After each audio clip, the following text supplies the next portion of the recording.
everyone, welcome back to Cars and Kelley. Sorry, it's been a while since my last video. I just had so much else going on my back burner for a little while.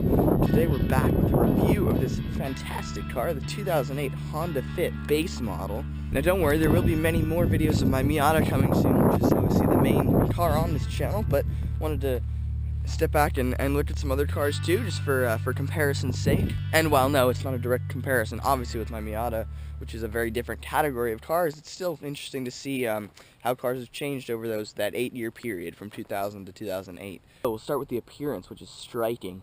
Bold lines and sweeping fenders. No, but genuinely, I think in this category of the subcompact hatchback family car, this is actually one of the better looking cars. They do have, since this 2008 model, they have come out with 2 other generations.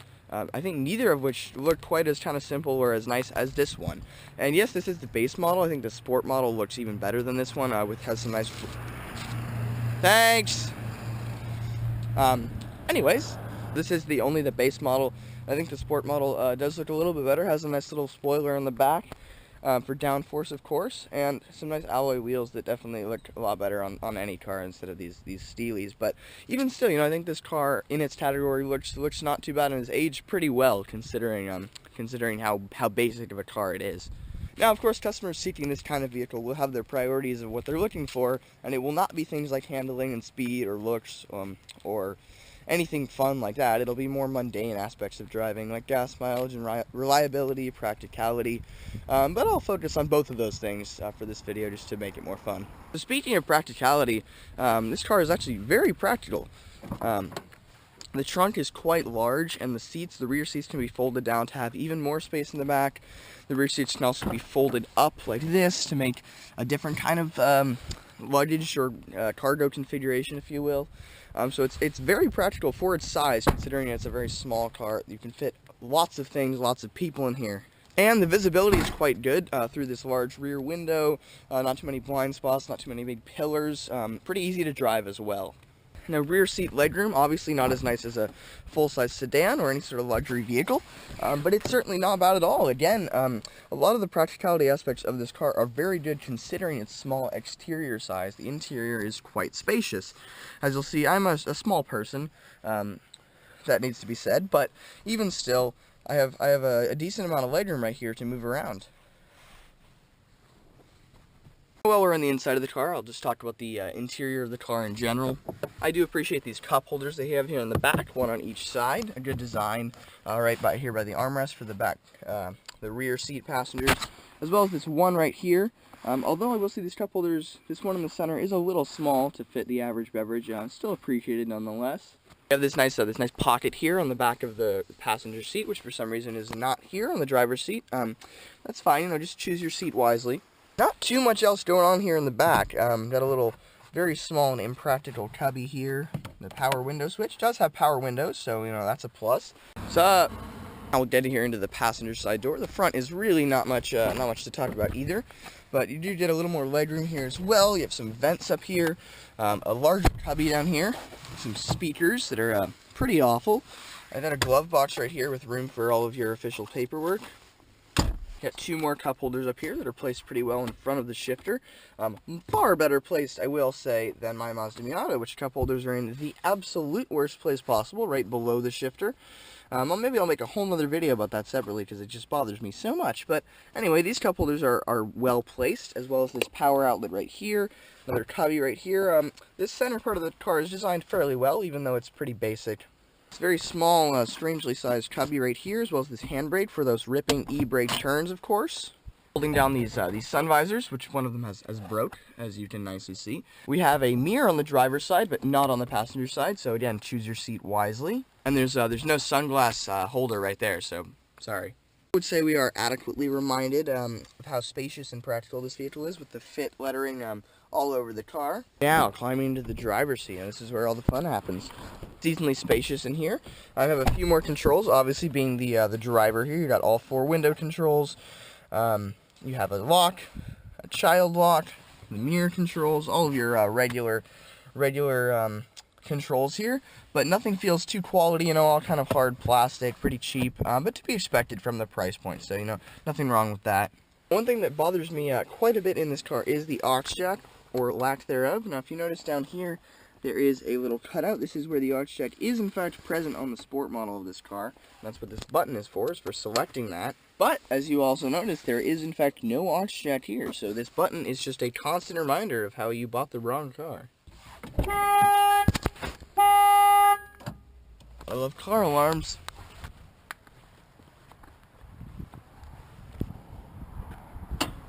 Oh, yes. This is an engine. That's literally all I know about this engine, because that's not the point of this car.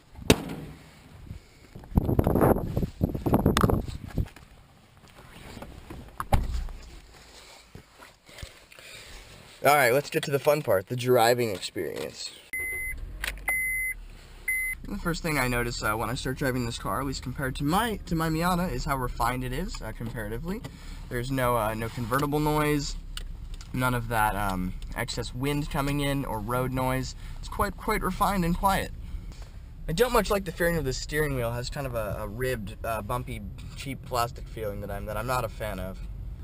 Now this car is front wheel drive, of course, so the steering feel is not great. It is power steering. I'm not sure what kind, but there's not much to write home about with the steering feel or kind of that aspect of this car. Now I will put in a side note, they do offer manual versions of this car, which I've heard actually are quite good. Honda is known for great manual transmissions, great feeling stitch shifts, and so I'm sure that would actually improve this car quite a bit. The suspension in this car is not great. Again, I haven't driven much else from this segment that people might be comparing it with, so I can't really speak on that. But you know, it is a bit bumpy, especially on the freeway if you're sitting on the back seat. It's not the most refined ride at higher speeds. Let's do a quick handling test here. Oh yeah, it's good. As far as small front-wheel drive hatchbacks go, this car handles pretty decently. It does not handle as well as something probably like a Golf GTI, Ford Fiesta ST, but you know, it does hold its own decently well against your average consumer commuter car. It's pretty light and pretty mechanically simple. There's no fancy systems, so it does actually drive pretty well considering the kind of car it is. Now this car does in fact do 0 to 60 eventually, as we shall now attempt.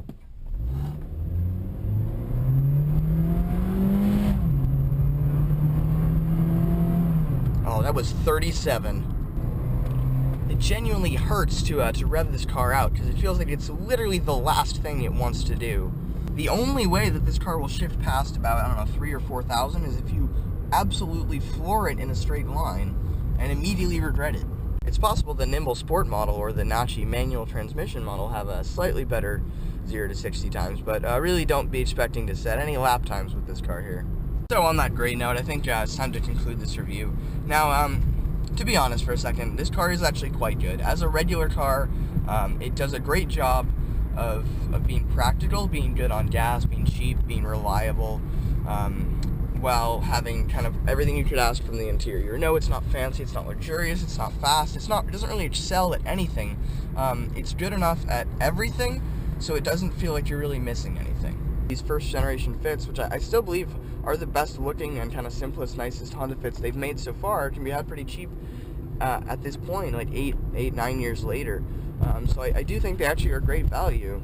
And you know, as long as I did have a second car like the Miata for kind of more fun, spirited driving, I really wouldn't at all mind having a car like this as my second car. I'd be totally happy with it as like a daily, practical family car. But of course, make sure you buy the sport model for that aux jack and that extra downforce. Anyways, that's been it. This has been Cars and Kelley. Thanks so much for watching, and I'll see you next time.